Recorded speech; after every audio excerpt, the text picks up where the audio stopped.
Екі кеме. Екінші бөлім. Сен менің деңгейімді түсіресің. Бұл сөзге түсінесің бе сен? Өзіңе тең адам табарсың. Екі қыз ештеңеден тарықпайды. Ай сайын алиментін төлеп тұрам. Алам десең, қаладағы пәтерді атыңа жазып берейін, деді Ермек. Айзаттың тұрмысқа шыққан соң семіріп кеткені рас еді. Екі қыз босанған соң мүлде жалпиып кетті. Айзат сонда да берілмеді. Келсем деді сосын. Көңілдесіңе бара бер, бәріне көз жұмам. Тоқал етіп алам десең де келсем. Тек бізді тастамашы, Ермек, деді Айзат, жанарына үймелеген жасты сүртіп тастап. Сен жындысың, көрдің бе? Ақыл-есің дұрыс емес. Сенің миыңда ауытқу бар. Дәрігерге қарал. Сенімен алысып өтер жайым жоқ, деді Ермек.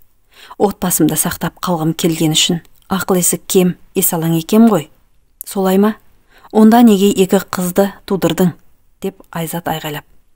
Айзат, сенің даусың жекемет еді. Сені жек көрім. Қыздарды ту деген жоқпын. Мен сенен бала сұраған жоқпын. Ұқтың ба, деді Ермек бедірейіп. Ол кім? Көңілдесің кім? Ашынан бар екенін білем. Оның менен қай жер артық? Қыздарыңды соған айырбастағаның ба? Деді Айзат. Ермек үндемеді. Айзаттың соңғы үміті үзілді. Ермекті көңілдесімен бірге қабылдасам, бәрі шешілер деген. Мейлі, мен бақытты болмасам болмайын. Қыздарым әкесіз қалмасын деген. Ермек бұған да кеспеді. Бар ойы Айзатты өмірінен бір жола сызып тастау. Айзат екі қызын құшақтап қала берді. Өмірдің ақ парағын бірге бастаған жан жолдасы сертінен тайып, орта жолдан тастап кете барды. Ермек оралшы деп, жылай-жылай көз жасы түгесілді. Бейкүнә екі қызы періштедей пәк жанарларымен аналарына жәутеңдеп қарайды. Олар әлі ештеңе түсінбейді. Бұғаналары бекімеген. Кішкентай саусақтарымен пұра-пұра жасқа шыланған шешелерінің бетін аялап сипай береді. Тілі шығып қалған үлкен қызы. Анашым, әкем қайда кетті? Ол бізді қайтып әкетуге келе ме? Дегенде Айзаттың жүрегі тілім-тілім болып сыздап сала берді. Әкенің жақындығы жездедей-ақ болса да, қарайып үйде жүргенінің өзі бақыт екен-ау. Енді бұл күйеуден қайтып келген әйел, ал екі қызы. Айтуға аузы бармайды. Айзат әл дәрмені құрып, ата-анасының үйіне қарай ілбіп бара жатты. Бұл түріңе, қандай күйге түскенсің, аманшылық па әйтеуір, деп шошыды беті қап-қара болып кеткен туған қызын танымай қалған анасы. Бәрі бекер, көңілі суыған Ермек енді қайтып оралмайды. Айзат көзіне жылышыраған ыстық мекенге әрең кірді. Ұяттан өртеніп барады. Әке шешемді тірідей жерге көмдім. Бұлар енді ел жұртқа не дейді деп өлердей намыстанды. Айзаттың жаңа өмірі басталды. Сұрықсыз, тым көңілсіз. Ел күйзеліске түскенде арықтаса, бұл керісінше салмақ қоса берді. Жаны жүдеген келіншекке керегі Ермектің дүние мүлкі емес. Ермек заң жүзінде ажырасып, әйелінің атына қаладағы 3 бөлмелі пәтерді жазып берді. Соңғы рет сотта кездескендерінде Ермек Айзаттың бетіне тура қарай алмай, аздап кібіртіктеп қалды. Айзат болса күйеуіне ұзақ қарады. Бір кездері тағдырын аманаттаған ең жақын адамы өзіне бөтен. Суық қалыпта теріс қарап тұрды. Ермек енді бұның күйеуі емес. Оның кеңістігі бұл үшін жабық. Енді екеуі де азат. Бастары бос. Айзат осы сәттің тез өтіп кетуін тіледі. Уақыт өтсе, жан жарасы жазылар. Бәлкім жазылмас. Бірақ бір нәрсе анық. Айзат қос қыз үшін өмірден бас кешпеу керек. Оған құқы жоқ. Айзат мықты болуға міндетті. Ермек пен Айзат ажырасқан соң әйел төркініне түбегейлі қайтып келді. Бұл сынақты жалғыз көтер алмайды. Нәзік жаны мұрт сынуы мүмкін. Ермек заңды некесін бұзған соң көп ойланған жоқ. Нақ сүйері Сәулеге үйленіп тынды. Сәуле бір рет тұрмыс құрып, күйеуімен жараспай ажырасқан әйел еді. Арада бала болмаған соң ба, Ермек бұған аса мән бермеді. Сәулені құлай сүйгені соншалық, әке шешесінің де қарсылығына қарамады. Осылайша Ермек те өзінше жаңа бақытты өмір бастамақ боп ниеттенді. Көп ұзамай Сәуле өмірге шекесі торсықтай ұл әкелді. Ұлды болған Ермек бақыттан бас айналып, өткен өмірін толық ұмытты. Әкесіз өсіп жатқан екі қызына алимент төлегені болмаса, бір көрейін деген ниетін білдірген жоқ. Керісінше, Айзаттың заты түгілі атында естігісі келмейтін. Айзат бұның бәрін үнсіз көтерді.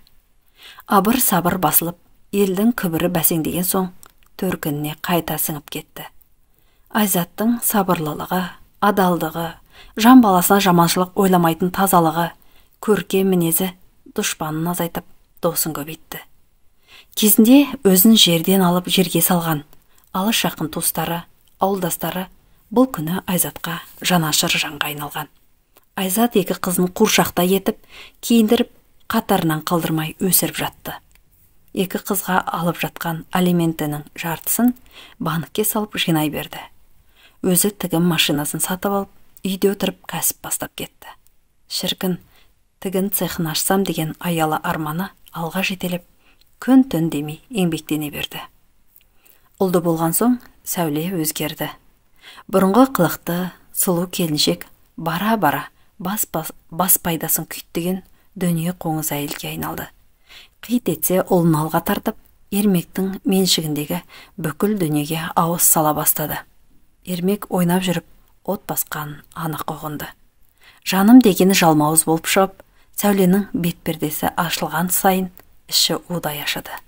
Бір күні жұмыстан келген Ермек қабағынан қар жауған Сәулені танымай қалды. Күні бойы балаңды бақып шаршадым, деді Сәуле. О не дегенің жаным? Қаласаң, бала күтуші жалдайық, деді Ермек, тәй-тәй басқан ұлына емреніп. Жалдасақ ба жалдайық, сосын жұмысқа шығам, деді Сәуле. Жарайды, бұрынғы жұмысың ама?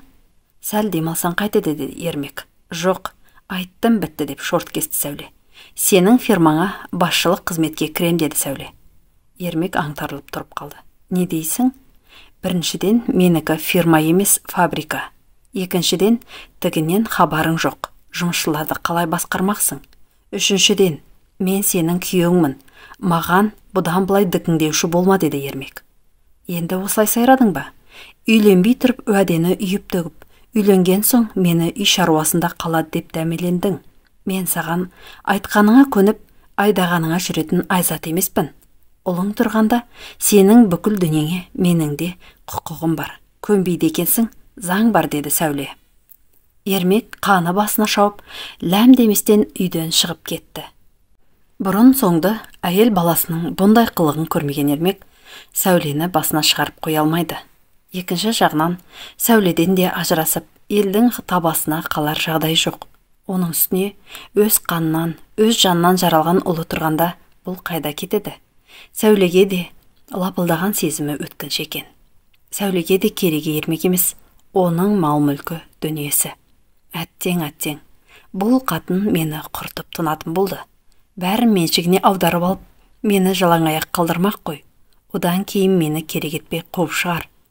Жоқ, бұған жол бере алмаймын. Сәуленің көңілін табуым керек. Басшылық қызмет десе, оған да көнейін. Тек құлағым тыныш болсын, деп ойлады Ермек. Күйеуіне деген істеткен Сәуле тіптен құтырып кетті. Сиыр сипағанды білмейді. Астатөк өмір Сәуленің аранын ашып, ақшаны оңды солды шаша бастады. Қызылды жасылды кештерге құмартып, үйге қалаған уақытында келетін шығарды. Сәуле Ермектің ісіне араласқалы, бері үйлерінен береке қашты. Күні кеше сүйдім күйдім деген Ермек бұл әйелден қалай құтыларын білмей дал болды. Беті жылтырағанымен жан дүниесі лайланған Сәуле ойына келген істеп, Ермектің өмірін ойыншыққа айналдырды. Бала, байлық, үй, көлік бәрі бар. Сәуле осынша астатөк өмірді көтере алмай, ескі әдетіне қайта басты. Сырт бейнесі сұлу әйел Ермектің көзін ала беріп, өзге еркектермен танысып сөйлесе бастады.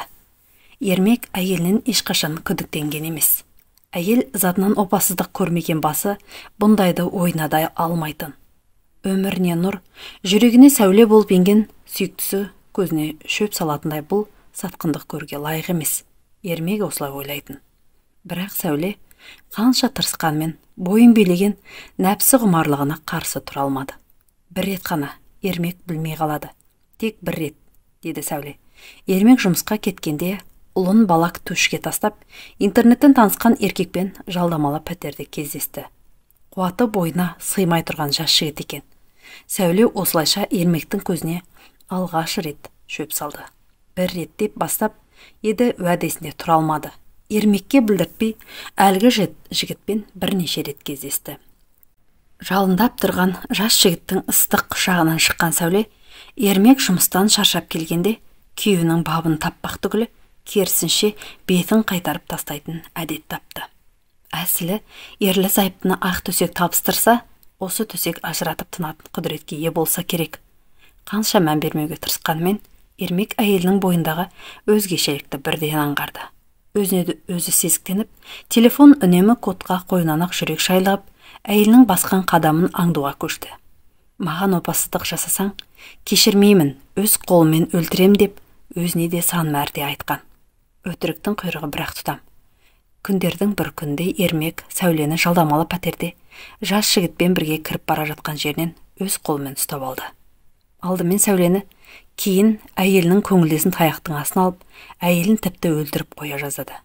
Ермек Сәулені өлімші алып сабап, жан сақтау бөлімінен бірақ шығарды. Сәуленің көрер жарығы бар екен, тірі қалды. Сәуле Ермектің ауыр таяғынан үзіліп кетпей аман қалғанымен, кеудесін күйеуіне деген ыза кернеді.